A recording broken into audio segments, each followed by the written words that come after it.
अध्याय 23। झूठी बात ना फैलाना, अन्यायी साक्षी होकर दुष्ट का साथ ना देना, बुराई करने के लिए ना तो बहुतों के पीछे हो लेना और ना उनके पीछे फिर के मुकदमे में न्याय बिगाड़ने को साक्षी देना, और कंगाल के मुकदमे में उसका भी पक्ष ना करना। यदि तेरे शत्रु का बैल या गदहा भटकता हुआ तुझे मिले तो उसे उसके पास अवश्य फेर ले आना।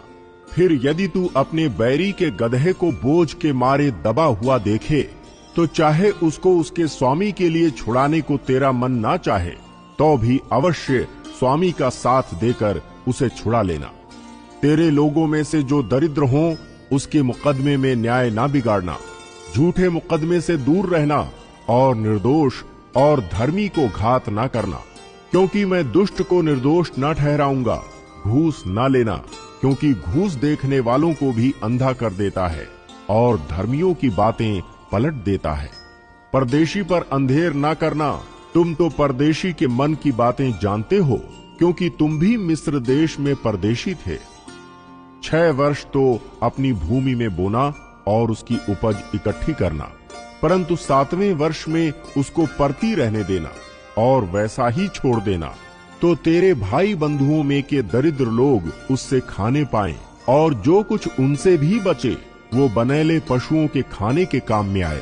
अपनी दाख और जैतून की बारियों में भी ऐसे ही करना। 6 दिन तक अपना काम काज करना और 7वें दिन विश्राम करना, ताकि तेरे बैल और गदहे सुस्ताएं और तेरी दासियों के बेटे और परदेशी भी अपना जी ठंडा कर सकें। जो कुछ मैंने तुमसे कहा है उसमें सावधान रहना और दूसरे देवताओं के नाम की चर्चा ना करना, वरन वे तुम्हारे मुंह से सुनाई भी ना दे। प्रतिवर्ष 3 बार मेरे लिए पर्व मानना। अख़मीरी रोटी का पर्व मानना, उसमें मेरी आज्ञा के अनुसार अबीब महीने के नियत समय पर 7 दिन तक अख़मीरी रोटी खाया करना, क्योंकि उसी महीने में तुम मिस्र से निकल आए थे। मुझको कोई छूछे हाथ अपना मुंह न दिखाए।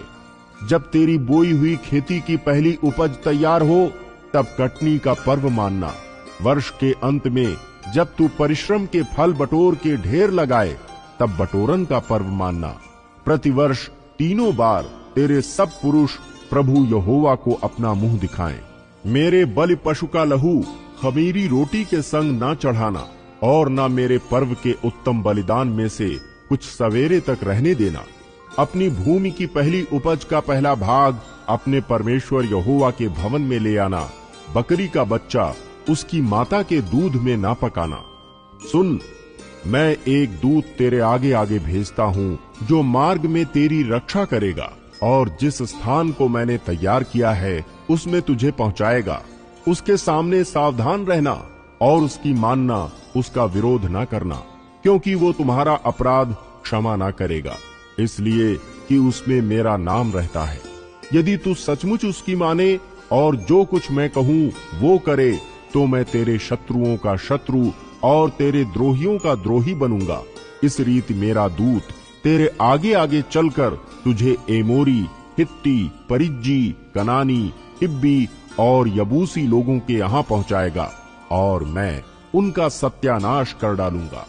उनके देवताओं को दंडवत ना करना और न उनकी उपासना करना और न उनके से काम करना, वरन उन मूर्तों का पूरी रीति से सत्यानाश कर डालना और उन लोगों की लाटों को टुकड़े टुकड़े कर देना। तू अपने परमेश्वर यहोवा की उपासना करना, तब वो तेरे अन्न जल पर आशीष देगा और तेरे बीच में से रोग दूर करेगा। तेरे देश में ना तो किसी का गर्भ गिरेगा और ना कोई बांझ होगी, और तेरी आयु मैं पूरी करूंगा। जितने लोगों के बीच तू जाएगा उन सबों के मन में मैं अपना भय ऐसा समवा दूंगा कि उनको व्याकुल कर दूंगा, और मैं तुझे सब शत्रुओं की पीठ दिखाऊंगा।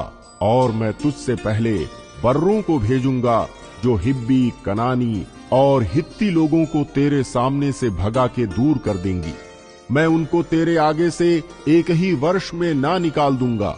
ऐसा ना हो कि देश उजाड़ हो जाए और बनैले पशु बढ़कर तुझे दुख देने लगे।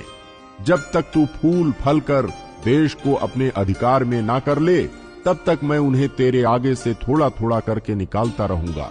मैं लाल समुद्र से लेकर पलिश्तियों के समुद्र तक और जंगल से लेकर महानद तक के देश को तेरे वश में कर दूंगा।